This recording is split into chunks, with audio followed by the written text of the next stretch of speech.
Bon dia, bona tarda, bona nit i bona aliada que tenim al vestuari a Can Girona. Ahir, roda de premsa de Mitchell, roda de premsa on Mitchell va parlar del tema Livakovic, un tema que tots més o menys podíem saber per on anaven els trets, però ahir vam tenir una miqueta més d'informació, si més no la informació d'una part. També s'hauria d'escoltar la part de Livakovic, però el que va dir ahir Mitchell crec que és força greu i denota molt la mentalitat que té aquest senyor porter. Mitchell va dir obertament que només té un porter disponible. Mitchell va dir que fins i tot a la Copa Juan Carlos no, Juan Carlos per desgràcia fa molt que no juga. Gazzaniga va haver de jugar amb febre, a 38 de febre, en grip, perquè el senyor croat Livakovic es va negar a jugar directament. El senyor Livakovic, a dia 23 de setembre diria que va ser el partit contra l'Atlètic de Bilbao, o sigui, 13 dies després de començar a entrenar aquí, a conèixer l'equip i els seus companys, al veure que no era titular, es va reunir amb Mitchell, sempre la versió que es diu Mitchell, es va reunir amb Mitchell i li va dir directament que no pensava jugar pel Girona i que ell volia marxar al gener. Estem parlant 23 de setembre. 3 mesos vista, ella deia que volia marxar en aquest mercat d'hivern i que no pensava jugar amb el Girona. Que cadascú tregui les seves conclusions. Crec que està clar que Mitchell s'ha equivocat en no donar-li una oportunitat a un porter tan bo, però crec que també queda clar que la mentalitat d'aquest porter no és gens, no ha demostrat ser gaire professional ni bon company. Al final sí que és veritat que és un vestuari que acaba de conèixer, que ell no té relació amb ningú, però al final són companys de professió i només per companyerisme hauria d'haver ajudat al club que, no ens oblidem, li està pagant un bon sou. I res més, no vull entrar gaire més en aquest tema, un tema complicat, un tema polèmic, un tema que ens ha portat fins i tot a tenir discussions entre nosaltres mateixos, entre aficionats del Girona a Twitter, discussions o intercanvi d'opinions, diguem-ho com sigui, però que al final considero que ens està desviant l'atenció del més important. El més important al final és el club. I és que nosaltres com a afició ens centrem en ajudar el club a sortir d'una situació molt i molt dolenta que tenim actualment. Com diu el nostre estimat himne, tots junts ho podem fer, o sigui que anem tots junts i ajudem-los a sortir d'aquesta situació. Sense més, deixo aquí aquesta petita intro i anem a aquesta prèvia d'aquest Real Sociedad Girona.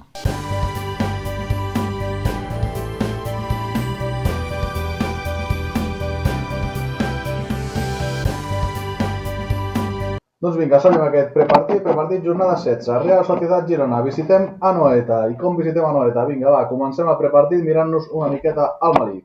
Aquí us deixo la convocatòria on tornem a tirar de nens del filial, nois del filial. Portem Andrep com a suposadament tercer porter, encara que amb el tema Livakovic és el segon porter ara mateix. Gibi, Las, Arango i Papa Damebà. Convocatòria on posem l'ull en què tornem a tenir Arnau, que estava una miqueta entre cotons, bona notícia, perquè Arnau estava a un nivell molt alt. Tornem a tenir a Brian, que també sembla que estava una miqueta d'aquella manera. I, sobretot la bona notícia, Unagi, al final la FIFA es va posar bastant a favor d'arribar a una entesa entre clubs i federacions, i el Girona s'ha posat d'acord amb la Federació del Marroc, amb la Federació de la Selecció del Marroc, i Unagi es pot incorporar, diria que és dilluns que marxa cap allà. Total, que el podem tenir per aquest partit. Al final, notícia molt positiva, Unagi és el jugador diferencial, és el jugador que ens aporta una miqueta de llum a 3/4 parts del camp, que és un dels grans problemes que hem tingut gran part d'aquesta temporada i tota la temporada passada, realment. Així que, bona notícia, tenim Unagi, a veure com sortim, a veure quin Girona veiem, a veure si veiem el Girona intens que va rebre el Madrid de Montilivi fa 15 dies, o si veiem el Girona apàtic i amb anava a dir una paraulota, amb poca intensitat o nul·la intensitat que vam veure al camp de l'Elx. Aquesta és la convocatòria, les baixes ja conegudes, crec que aquí ja podem recitar-les gairebé de cop. Van de Beek, Juan Carlos, Vlad, Portu, Estuani, David López, déu-n'hi-do el tema de David López. Jo no sé què passa amb David López. David López, si no recordo malament, va caure a l'octubre, no ho he mirat, la veritat, abans de gravar. Estic espès, porto molt de temps sense gravar. Al final havia deixat de gravar perquè vam tenir una bona una ratxa decent, bona no hem arribat a tenir cap aquest any encara, esperem que algun dia arribi. I tenim una ratxa decent, quan vaig deixar de gravar vas dir, hòstia, doncs deixaré de gravar fins que sortim del descens, però clar, després de veure el que van fer a ells vas dir, doncs que va, tornem a gravar i a riure una miqueta. David López, el tema de David López. No sé, era un tio que va caure per l'octubre, amb una lesió que en teoria s'havia anunciat que seria per un mes, estem a mitjans de desembre i ni convocat. O sigui, no hi ha, és que ni convocat, no hi ha per jugar de titular, no, és que ni convocat. Que tampoc és greu, o sigui, al final parlem d'un central que tampoc és que sigui un central que estiguem trobant a faltar perquè sigui el millor central de la plantilla o tal, però bueno, sí que és veritat que té una experiència que podria donar molt i que és una peça més per no haver de recórrer tants nens del filial. Però bueno, tema de serveis mèdics, tema preparació física al Girona, ja sabem que portem ja massa temporades amb problemes. Espero que algun dia també ho solucionin. Que la plantilla arreglin al gener, però el tema de la preparadors físics, fisios, metges, tota aquesta part del club li hem de donar una volta, una volta considerable. Juguem contra la Real Societat. Mirem una miqueta de classificació, va. Real Societat marxa a la 14a posició, 19 gols a favor, 22 en contra, 16 punts. Els està costant arrencar el seu millor jugador de moment, Oyarzábal, que és... l'he llegit com a baixa segura en alguns puestos i en altres apps el dona com a dubtós. Jo crec que és baixa. Fio més d'on he llegit que era baixa segura. Queda mal dir-ho, perquè al final és molt bonic això de que los mejores tienen que estar en el campo, però bona notícia que no estigui Oyarzábal. Però sí que tenen a Brais Méndez. Brais està fent una temporada molt bona, dintre d'un equip que no està funcionant, diguéssim, és com el seu Unai, per dir-ho d'alguna manera, no? Aquí l'equip no funciona i Unai ens aporta aquesta llum, ens aporta aquesta esperança, doncs jo crec que a Real Societat veuen a Brais Méndez com això, no? Com el jugador que els està aportant més dels que surten a la gespa. Per cert, no està Ángel Herrera, continua lesionat, no coincidirà, ja a veure si per la tornada a Montilivi està i ja després que el públic faci el que cregui que hagi de fer. Real Societat, a casa mirem els números també que tenen a casa, números totalment equilibrats, o sigui que han jugat 7 partits, han guanyat 3, han empatat 1 i han perdut 3. Però és que per completar l'equilibri total, 11 gols a favor, 11 en contra. Els està costant. Jo pensava que amb la plantilla que tenien estarien bastant més a dalt, però bueno, també passava del Girona i estem com estem. Al final els tenim a 4 punts, que jo crec que és la millor notícia que tenim a Girona i on crec que ens hem d'agafar una mica, és que estem fent una temporada molt dolenta, vam arrencar les 4-5 primeres jornades, va ser un puto desastre, estem fent una temporada dolenta, vam arrencar fatal o pitjor, i estem a 2 punts de sortir del descens. O sigui, es dona el cas que si avui guanyem, amb tot lo malament que estem, que no seria per tapar com estem, la realitat és molt dolenta, però clar, és que si guanyem avui, dormim fora del descens, perquè tenim el Mallorca a 2 punts que juga demà, crec que rep a l'Elx a les Illes, no? Sí, diria que sí, que el Mallorca juga com a local. És un Mallorca-Elx o Elx-Mallorca, no recordo bé, diria que és Mallorca-Elx. Llavors, si guanyem avui, i crec que aquesta és la bona notícia, amb tot el malament que estem, sortiríem del descens. Llavors, agafem-nos això i hem de veure que si l'equip aconsegueix donar 2 passes endavant o una passa endavant, que no estem lluny, o sigui, no estem descartats, que hi ha gent, tio, que es llegeix i que sembla que estiguem a 10 punts de salvar-nos, que ja ho veuen impossible i que al febrer estarem descendits perquè com anem? Hòstia, jo miro la classificació i jo no ho veig tan negre. Miro el joc i sí que ho veig negre, no ens enganyem. I miro la intensitat depèn dels partits i ho veig més negre encara. Però que estem aquí, que al final la part de baix està, sí que és veritat que cada cop la part del mig ens va anant una miqueta perquè ara ja estem, abans teníem la desena posició relativament a prop i ara ja estem a 7 punts, per exemple, ¿vale?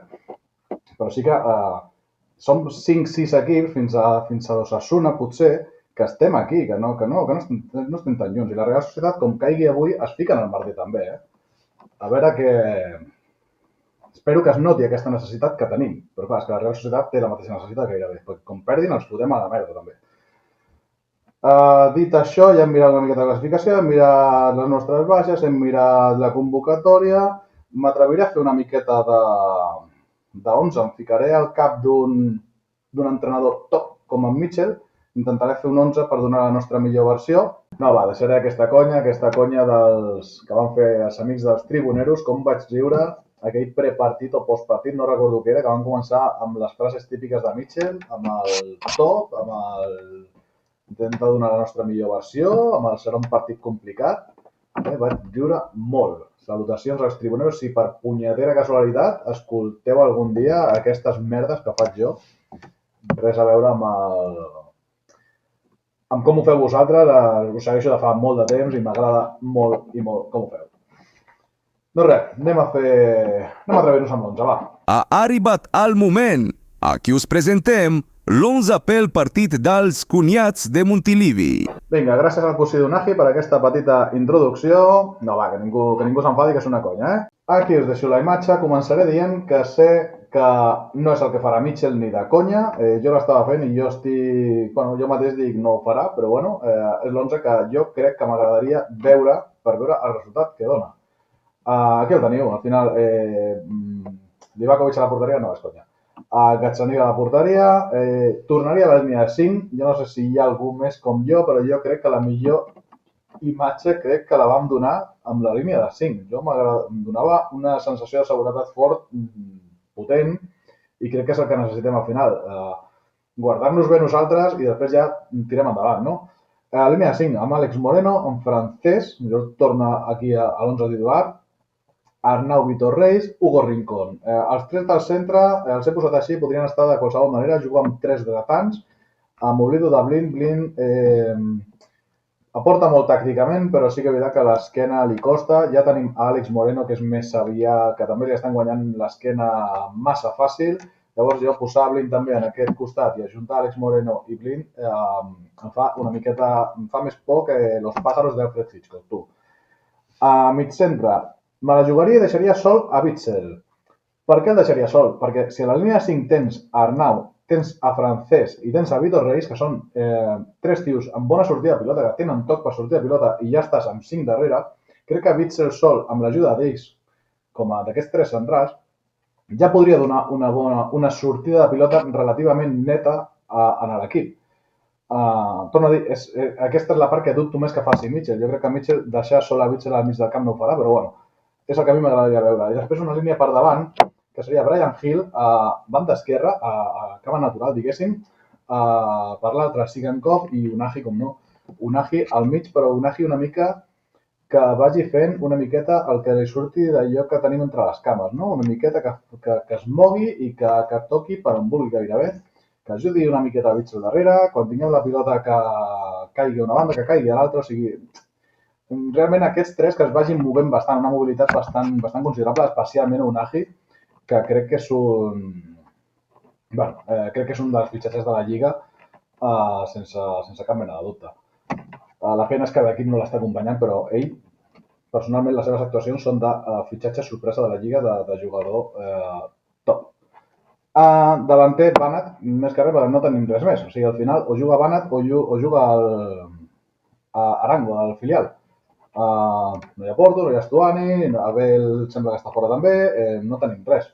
Llavors, que jugui Banat, i el que sí que m'agradaria és que d'una vegada per tota que busquem una miqueta passades en profunditat cap a Banat. Mai busquem una passada en profunditat, volem posar la pilota en l'àrea petita per rematar des de l'àrea petita. Una passada en profunditat a l'espai, un davanter com Banat, com Dovic en el seu moment, és quan l'aprofitaràs més, aquest tipus de davanter, crec jo. Són davanters molt potents en cursa i crec que l'estem aprofitant poc, en aquest sentit, a Banat. Doncs res, aquest seria el meu 11. No sé si algú vol comentar alguna cosa, si algú coincideix, si ningú coincideix. Mitchell estic segur que no coincidirà amb el meu 11, però bueno, això és el que m'agradaria fer. Dit això, aquí deixo aquest prepartit. Sé que hi ha alguns problemes de so durant el vídeo, portava temps sense gravar, el micro m'està fent una mica la punyeta, però bueno, no tornaré a gravar-lo perquè si no ja acabaré publicant el prepartit ja quan hagi acabat el partit. Nois, salutacions a tot, animem-nos molt, animem a l'equip, recolzem a l'equip i ens veiem en un parell de dies amb el postpartit d'aquest Real Sociedad Girona.